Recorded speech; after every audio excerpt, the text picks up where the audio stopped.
দিল্লির ষড়যন্ত্রে আগামী 13 তারিখে শাটডাউনের নামে নতুন নাশকতার পরিকল্পনা করা হচ্ছে। ঢাকার হোটেলে হোটেলে সন্ত্রাসীরা অবস্থান নিয়েছে। আপনারা অভিযান চালিয়ে ফ্যাসিস্টদের দোসরদেরকে গ্রেফতার করুন।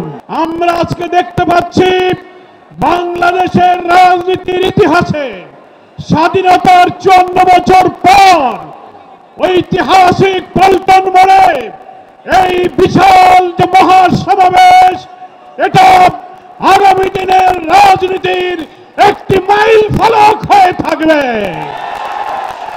এটি মুসলিম উম্মার ঐক্য, দেশপ্রেমিক মানুষের জাতীয় ঐক্য। একটা কথার জন্য আজকে জাতি একটি অবাধ সুষ্ঠু নিরপেক্ষ নির্বাচনের জন্য সরকারের গঠিত জাতীয় ঐক্যমত্য কমিশন প্রায় 9 মাস চেষ্টা করে সাংবিধানিক, রাজনৈতিক, প্রশাসনিক, বিচার বিভাগীয় নানান সংস্কারের মধ্য দিয়ে আমরা যখন প্রায় একমত হয়েছি আগামী 26 ফেব্রুয়ারির নির্বাচনের জন্য, তখন একটি মহল থেকে ষড়যন্ত্র শুরু হয়েছে। সেই ষড়যন্ত্রের সূত্র ধরেও আজকে দিল্লির ষড়যন্ত্রে আগামী 13 তারিখে শাটডাউনের নামে নতুন নাশকতার পরিকল্পনা করা হচ্ছে।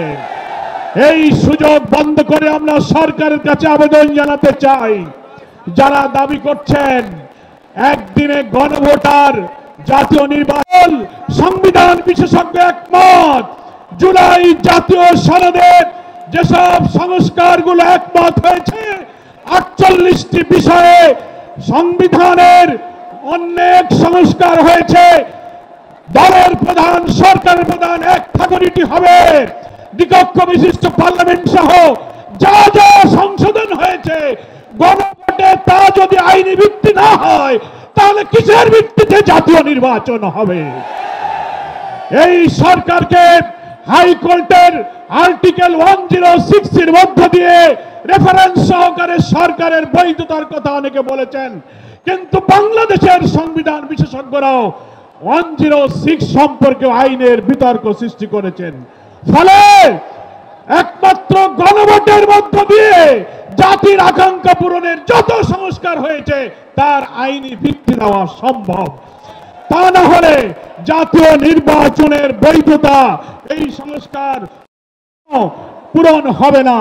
আমাদের 5 দফায় এই মানবতা বিরোধী অপরাধী খুনিদের যে বিচারের জন্য আমরা দাবি করেছিলাম, আমরা ধন্যবাদ জানাচ্ছি ট্রাইব্যুনালের বিচার প্রক্রিয়া এগিয়ে যাচ্ছে। যখন এই নভেম্বরে কিছু অপরাধীদের যখন রায়ের সম্ভাবনা, তখনই ফ্যাসিস্টরা বাংলাদেশ জুড়ে ককটেল গাড়িতে আগুন দিয়ে নাশকতার ষড়যন্ত্র করছে।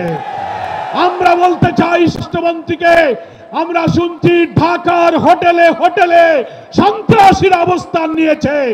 আপনারা অভিযান চালিয়ে ফ্যাসিস্টদের দোসরদেরকে গ্রেফতার করুন এবং অবিলম্বে আপনারা জুলাই সনদের আইনের ভিত্তির জন্য আগেই গণভোট দিন, তারপর ফেব্রুয়ারিতেই জাতীয় নির্বাচনের তফসিল ঘোষণা করুন।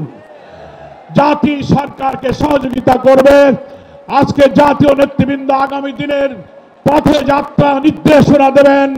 আপনাদের সকলকে